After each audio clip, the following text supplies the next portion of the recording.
Hello and welcome to Voices of Victory podcast. I am your host, Mario Di Leone, and today's episode on Voices of Victory podcast is micro negotiations for men, three of them that bridge that gap in your relationship. What happens in a relationship is space starts to form, and that space could be from fights, tension, resentment, a whole host of emotions. So today's episode, it's not about the big fight. It's not about winning or destroying your partner. It's the small disconnects and trying to pull yourselves back together, pull that relationship back together. This is the missed moments, the sentence you didn't finish, the look that lingered on her face just a little bit too long. It's not about control. It's about reconnection and connecting again. It's real world, real relationship moments. It's built to close that gap between you and your partner. It's not about losing your voice. It's actually being an advocate for what you want as well as what they want and finding that method of pulling it all together. It's that XY negotiation. There's XY. I have X, you have Y. Let's bring them together and make this work between the two of us. This is not about losing your voice. It's about speaking with wisdom and using it with wisdom. And it's to bridge, not break. It's to connect, not conquer or destroy. It's to unify and not win. Let's get that very straight. So micro negotiations, they're not about getting your way. It's about getting closer. It takes courage and emotional clarity. And curiosity can lead you to clarity. And you want to go towards bridging that gap with some teamwork rather than passivity. Because you are a couple. After all, you are indeed a couple. Speak up, speak out. This is your moment, your voice, your victory. Let's talk about 3 micro negotiations, starting with number 1. You're going to use this one when things start to feel defensive and reactive. She had a reaction, you had a reaction, things feel a little off. But what you're going to do is swap out judgment for curiosity. When you're dealing with judgment, all you have to do to judge is real simple, is throw down labels. She labels something, you label something. You start labeling things back and forth. Before you know it, you start finger pointing. Before you know it, start creating a whole lot of conflict. Conflict can be healthy, but it needs to be healthy in the sense that both of you come to a mutual understanding. That's what it's all about. Mutual understanding. Remember those words. Now, with that being said, when you're dealing with judgment, your secret weapon is compassion. Having statements of compassion and statements of curiosity when you're curious.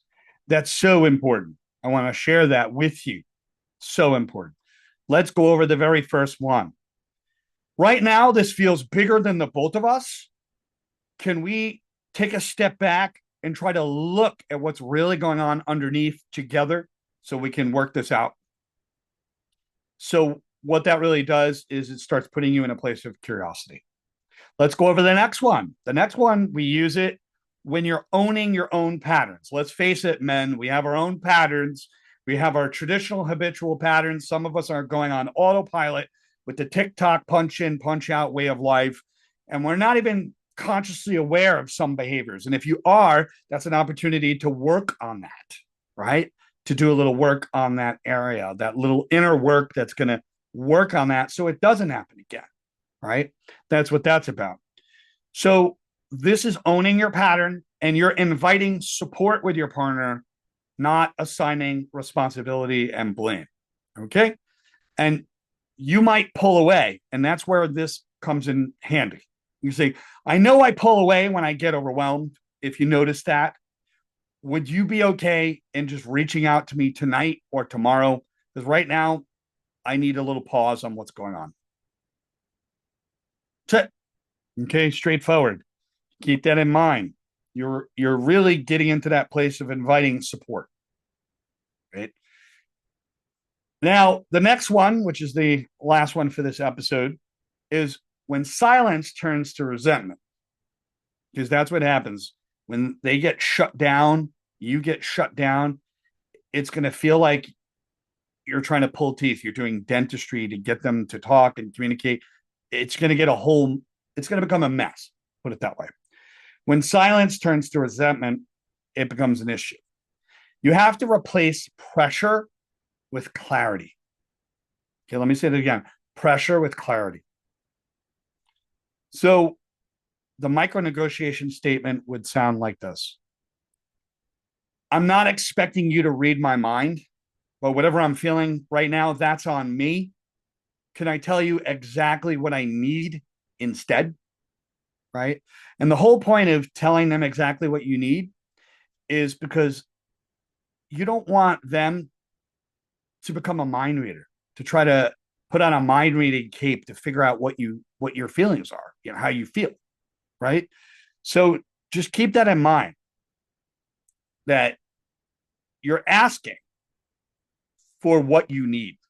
That is a part of being assertive. Body language, tone of voice, eye contact, all come into play. You've got to be able to say, can I tell you what I actually need? Very simple. You don't even have to use the mind reading portion of it, but you can say, hey, listen, I don't expect you to figure this out right now. Like, that's on me. I get it. But can I tell you exactly what I need at this moment? Right. So you can see that you could literally use the second part of that a little bit more. And that's all there is for micro negotiations on this episode. And the next episode after this, I'm going to be putting out another one, will be the ultimate phrase that saves your marriage or relationship. See you in the next one. Take care.